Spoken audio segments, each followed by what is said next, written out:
Hello বন্ধুরা, welcome back to my YouTube channel Tira blogs. আমার নতুন একটা ভিডিওতে আমরা সবাইকে জানাচ্ছি অনেক অনেক স্বাগত আর ভালোবাসা। তোমরা সবাই কেমন আছো? আশা করছি সকলেই ভালো আছো, সুস্থ আছো আর আমরাও ভালো আছি। তো দুপুর থেকে আজকে সবাইকে গুড আফটারনুন জানিয়ে আমার ব্লগটা শুরু করছি। এখন 2টো বাজে।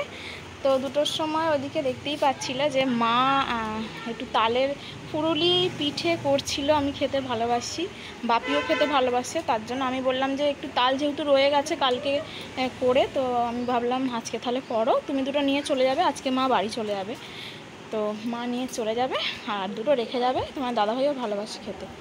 তো আমাদের যেহেতু চচ্চড়ি নেই, চচ্চড়ি থাকলে ওগুলো করতে হয়, এই শুধু জন্মাষ্টমীর সময় করি। আর এখানে দেখো এই যে ঠাকুরের কাঠামো হচ্ছে, একটা ভাই কাজ করছে, যেই ভাইটাই কাঠামো করে ওই কাজ করছে। ওকে ওপরে খেতে দিয়ে এসেছি। আর এখানে ওই যে দেখো তোমার দাদাভাই ঠাকুর রং করছে, ওই ছোট্ট কালী ঠাকুরটা আজকেই যাবে। সকাল থেকে আজকের ওয়েদারটাও সেরকমই ছিল। এই এখন দেখছি একটু রোদ্দুর বেরিয়েছে হালকা হালকা, মানে আকাশটা ছেড়েছে আর কি। তো যাই হোক, মা ওই জন্য বেরিয়ে যাবে বলছে। মা সকালবেলাই চলে যাচ্ছিল, আমি বললাম না এখনটা থাকো না, বিকেলে চলে যাবে। আর সকালে বৃষ্টি পড়ছিল যেহেতু, তাই মা থেকে গেল যে বিকেলে যাবে। এই প্রথম মা আমাদের বাড়িতে 2 দিন রয়েছে, মানে সারাদিন রাত্রির কোনো দিনও থাকেনি এর আগে।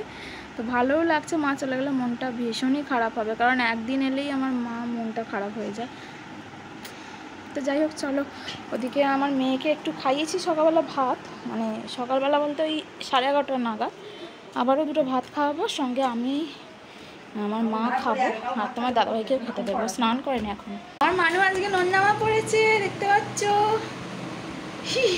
আর এখানে দেখো আজকে নন্দ উৎসব, তার জন্য আমার গোপালকেও আরও একটা নতুন জামা ভেঙে পরিয়ে দিয়েছি আর ওখানেই বসিয়ে দিয়েছি। ফুলগুলো সব পরিষ্কার করে নতুন করে। ঠিক আজকে রান্না হচ্ছে ভোলা মাছের ঝাল আর ডাল আর আলু ভাতে দিয়েছিলাম।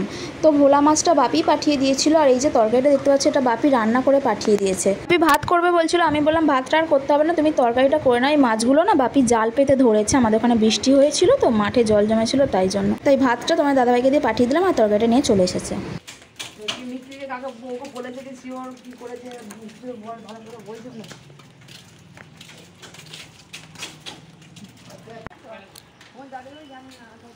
আমি পরে করব।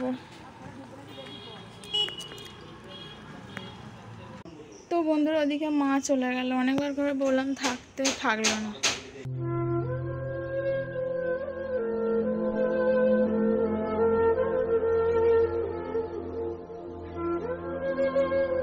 ভালো লাগছে না মা চলে গেলে, এতদিন ধরে ছিল, মনটা খুব খারাপ লাগছে।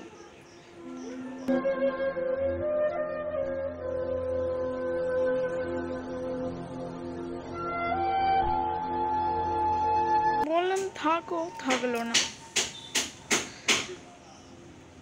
কোনোদিনও এতদিন ধরে এসে থাকে না, এবারে ছিল বলে আমার মনটা যেন বেশি খারাপ লাগছে।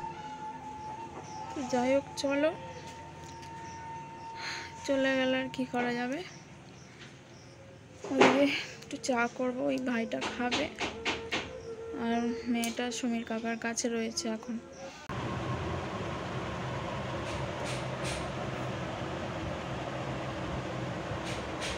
তো বন্ধুরা ওদিকে সন্ধ্যে দিয়ে দিয়েছি আর গোপালকে সেবাও দিয়ে দিয়েছি। আজকে নন্দ উৎসব, ভেবেছিলাম দুপুরবেলা একটুখানি খিচুড়ি করে দেবো, কিন্তু দুপুরবেলা আর হয়ে উঠলো না। আর রাত্রে যে খিচুড়ি করে দেবো, রাত্রে খিচুড়িটা দেয় না, দুপুরবেলায় দিতে হয়।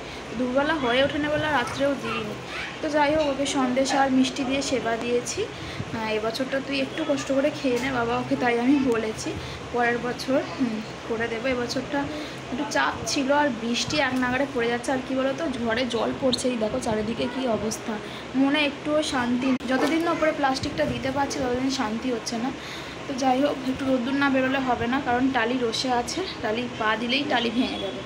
তো চলো আজকের ব্লগটা এখানে শেষ করে দিচ্ছি। তোমার সবাই ভালো থেকো, সুস্থ থেকো আর আমার পাশে থেকো। চলো আজকের মতো টাটা, নেক্সট ব্লগ নিয়ে খুব তাড়াতাড়ি আসছি।